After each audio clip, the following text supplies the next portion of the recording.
Hi, I'm Zainab, and I will be doing a film review on the movie We Live in Public. So, We Live in Public is actually a documentary film that centers around the life of Josh Harris, who is kind of like an early version of Mark Zuckerberg. And he was the founder of Jupiter Communication, and he has earned millions of dollars in the tech world. But he has done something that I have found, very unusual. He, like, along with predicting that in the future, he will like the tech world will kind of like control our lives and everything we do will be posted online. We wouldn't have any private life. And he actually went on to prove it by making human experiments that were later considered controversial. So basically, these experiments consist in him, kind of like leasing like or making underground bunkers in Manhattan. This happened in 1999, like in December, and it lasted for a month.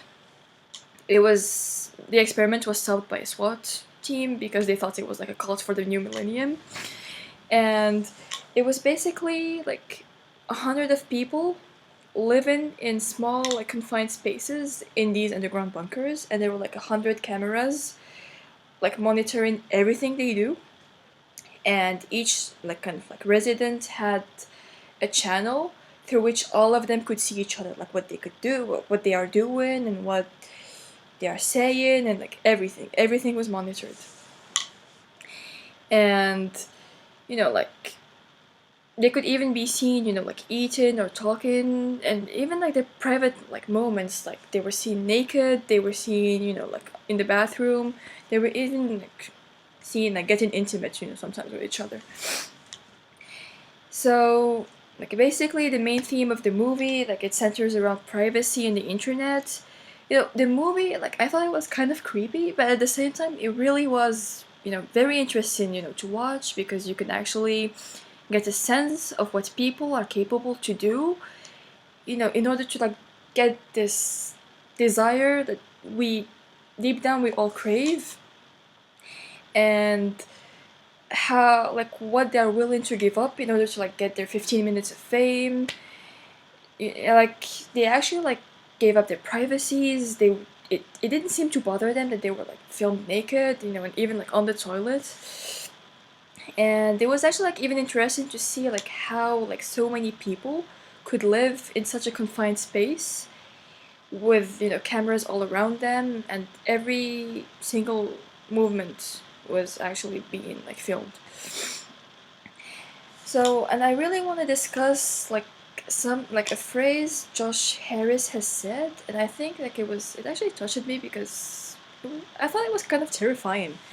He said everything is free. Like he told the residents when they signed up that everything is free, in the bunkers, like except your image, like that we own. So I thought it was a bit terrifying because it kind of seemed like he was playing God with them, like a puppet master. Like he actually like could control, like kind of not control their every move, but kind of like monitoring and watching every single thing they do. And he had the rights like over these images that he kind of like gathered like, of them. They basically had no rights. Like he had the right to like post anything, publish anything, show anything like in the film.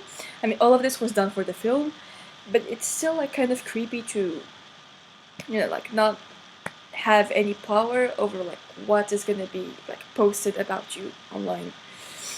And this actually like just proves that, and everybody knew that. I mean, it's not like they were all aware of what was gonna happen after the experiment was going to be over, and they still like were willing, to actually like give up their privacy and their own image just, to like get the thrill of being on TV.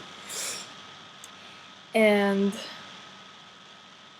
like also like what I thought was really interesting with this experiment is that Josh Harris also took part of it. Like Josh Harris, like he went on from being the experimenter to being the experiment, and that is something like that's really unusual.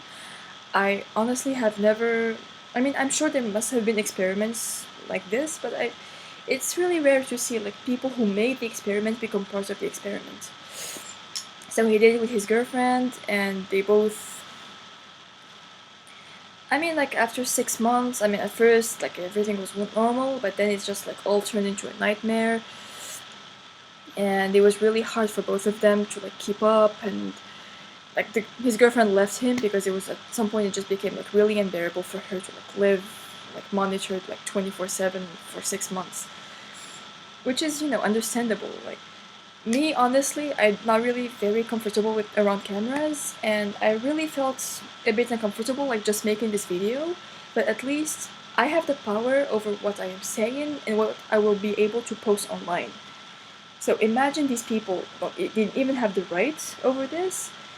So it's totally understandable that they would crack under the pressure, or you know or under the tension of not being able to like do like of having no control over this. And so he he does, like, Josh Harris really does make a very interesting point, and it was really interesting to watch like how social media is affecting us. And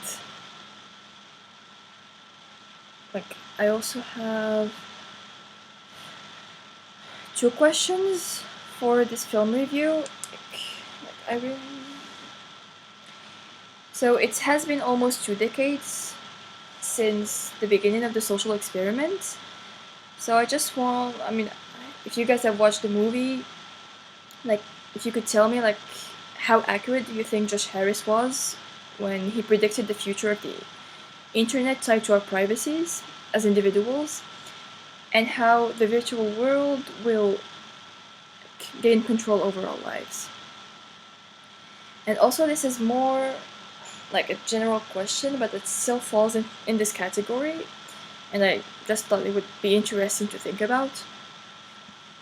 Like, can you think of any societies or governments, or even just situations, where this live monitoring is reiterated, and where individuals don't own their images, or don't even know that they are being watched?